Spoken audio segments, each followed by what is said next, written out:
कैसे अनुपमा में कहानी एक बेहद इमोशनल और ड्रामेटिक मोड़ लेती हुई नजर आ रही है, जहां अनुपमा एक बार फिर अपने मजबूत इरादों और दूसरों के सपनों को पूरा करने की जिद के साथ आगे बढ़ती दिखती है।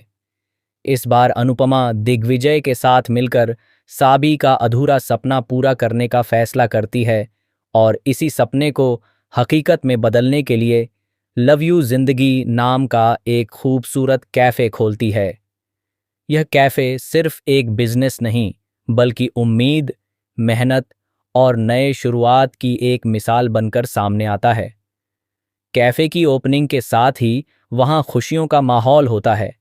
हर तरफ रोशनी, सजावट और एक नई शुरुआत की चमक दिखाई देती है। लेकिन इसी खुशी के बीच एक ऐसा तूफान आने वाला होता है जिसका अंदाज़ा किसी को भी नहीं होता।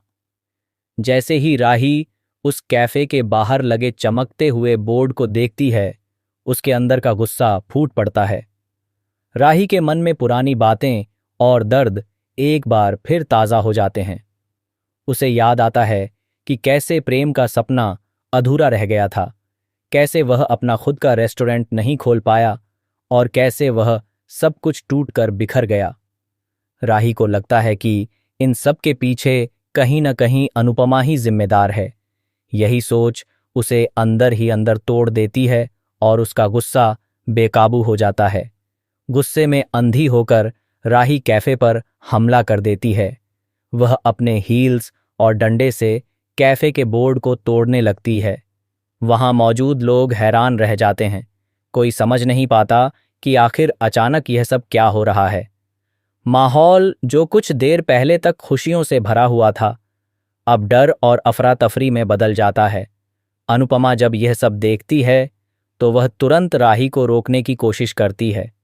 वह उसे समझाने की कोशिश करती है, उसे शांत करने की कोशिश करती है, लेकिन राही का गुस्सा इतना ज्यादा होता है कि वह किसी की एक नहीं सुनती। इसी बीच धक्का मुक्की और हाथापाई में अनुपमा के पैर में गहरी चोट लग जाती है।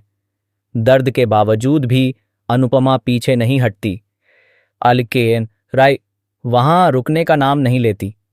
वह अपना सारा गुस्सा उस कैफे पर निकालती रहती है जो किसी के सपनों का घर था। आखिरकार जब सब कुछ काफी बिगड़ जाता है, तब राही वहां से चली जाती है। चोट लगने के बाद भी अनुपमा चुपचाप खड़ी रहती है। वह अपने दर्द को छुपाने की कोशिश करती है, लेकिन उसकी आंखें सब कुछ बयां कर देती हैं। उसकी नम आंखों में सिर्फ दर्द नहीं, बल्कि एक माँ का टूटा हुआ दिल भी नजर आता है। दूसरी तरफ श्रुति इस पूरे मामले में एक अहम भूमिका निभाती हुई नजर आती है। वह राही को भड़काती है, उसके गुस्से को और हवा देती है और उसे वहां से अपने साथ ले जाती है। वह राही से कहती है कि वह उसके साथ है और उसे किसी से डरने या कुछ करने की जरूरत नहीं है। श्रुति की यही बातें राही को और ज्यादा अनुपमा से दूर कर देती हैं। माँ बेटी के बीच जो दूरी पहले से थी, वह अब और भी गहरी होती चली जाती है। जहां एक तरफ राही अपने गुस्से और गलतफहमियों में उलझी हुई है, वहीं दूसरी तरफ अनुपमा चुपचाप सब कुछ सहते हुए भी अपनी बेटी के लिए चिंतित रहती है। आगे की कहानी में एक और बड़ा मोड़ तब आता है जब कैफे पर हुए हमले के बाद अनुपमा दर्द से उठने की कोशिश करती है। उसी वक्त दिग्विजय उसका सहारा बनता है। वह उसे संभालते हुए समझाता है कि इस पूरी स्थिति के पीछे असली वजह राही नहीं है, बल्कि उसका अपना बेटा रणविजय है। दिग्विजय अनुपमा को यह भी बताता है कि उसने उसकी बेटी को एक नई उम्मीद दी है, उसे आगे बढ़ने का हौसला दिया है। वह अनुपमा को यह एहसास दिलाने की कोशिश करता है कि उसने कोई गलती नहीं की, बल्कि वह हमेशा दूसरों के लिए अच्छा ही सोचती आई है। दिग्विजय की समझदारी और उसका शांत स्वभाव इस